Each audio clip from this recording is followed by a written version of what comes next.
ஒரு காலத்தில் சிறிய தோட்டங்களும் வளைந்து செல்கும் சாலைகளும் நிறைந்த அமைதியான பழைய ஊரில் குளிர்காலத்தில் மெதுவாக புகை குமிழ்த்து கொண்டிருந்த சூடான புகைச்சிமிணிகளின் நடுவில் இருவரை பிரிக்க முடியாத நண்பர்கள் கேர்டா மற்றும் காய் வாழ்ந்து வந்தனர்.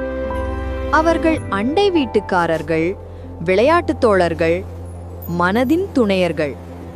உலகமே அவர்களுக்காகவே இருப்பது போல அவர்கள் ஒவ்வொரு காலையும் மாலையும் ஒன்றாக கழித்தனர். அவர்களின் சிறிய அறைகள் கூரைகளின் மேல் அமைந்திருந்த ஒரு தோட்டத்தை நோக்கி இருந்தன. அங்கு மரப்பெட்டிகளில் நெளிந்து வளர்ந்த ரோஜா மலர்கள் நிறைந்திருந்தன. மெதுவான தென்றல் அடிக்கும் போது அந்த மலர்கள் குழந்தைகளை வரவேற்கும் போல் குனிந்து அசைந்தன. ரோஜாக்கள் தங்களது சொற்களை கேட்கிறதாக கேர்டாவும் காயும் நம்பினர். அப்போது வாழ்க்கை எவ்வளவு எளிமையாகவும் பிரகாசமாகவும் இருந்ததோ, உண்மையிலே ரோஜாக்கள் அவர்களை புரிந்து கொண்டது போல தோன்றியது. ஆனால் ஒரு குளிர்காலத்தில் அதிர்ச்சிகரமான இருண்ட குளிர்ச்சியான ஏதோ ஒன்று அவர்கள் உலகத்திற்குள் நழுவி வந்தது. மிக தொலைவில் ஒரு விழுந்த ஆவி உருவாக்கிய தீய கண்ணாடி எண்ணற்ற காண முடியாத துண்டுகளாக நொறுங்கியது. அந்த கூர்மையான துண்டுகள் உலகம் முழுவதும் பறந்தபோது அவை மனிதர்களின் கண்களிலும் மனங்களிலும் புகுந்து நல்லதை கேலிகெட்டதாகவும் சூட்டையும் கனிவையும் குளிர்ச்சியாக மாற்றின. அதே போல ஒரு துண்டு காயை தாக்கியது. அது தூசத்துகளாய் அவன் கண்களில் நுழைந்து மனதில் உறைந்த விதையாய் பதிந்தது. அந்த கணத்திலிருந்து அவன் உலகம் மாறிவிட்டது. அவன் ஒரு காலத்தில் நேசித்த ரோஜாக்கள் இப்போது வாடியதாக தோன்றின. அவன் கண்ட அன்பெல்லாம் சந்தேகமாக மாறிவிட்டது. கேரடாவின் மென்மையான புன்னகையும் குழந்தைத்தனமாக காட்சியளிக்கத் தொடங்கியது. அந்த கண்ணாடி துண்டு மெதுவாக அவன் மனதை உறைய செய்து அவன் சிரிப்பை மங்க செய்தது.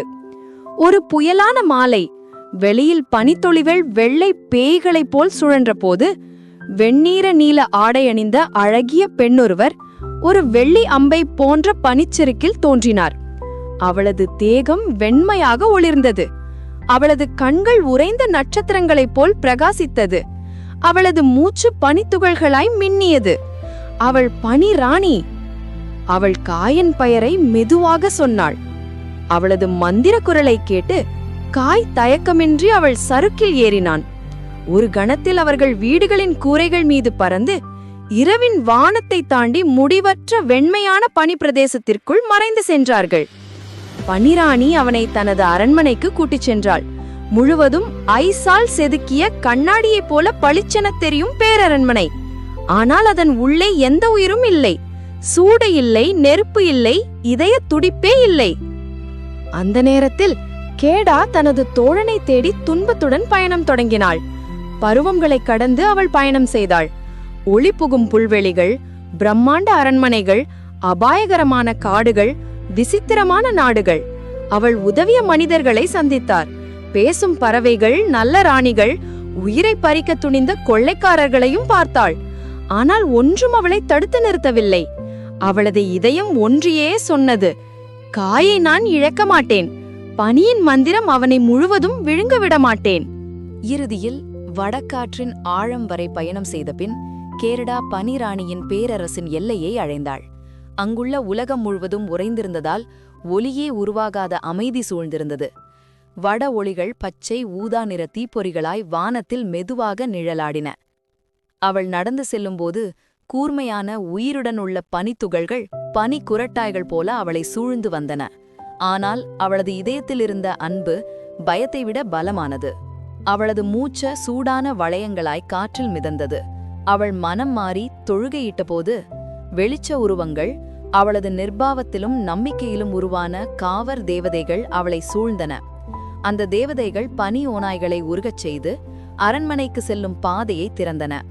கேரடா அந்த பெரிய பனிக்கூடத்துக்குள் நுழைந்தாள். அது கல்லறையைப் போல் மௌனமாக இருந்தது.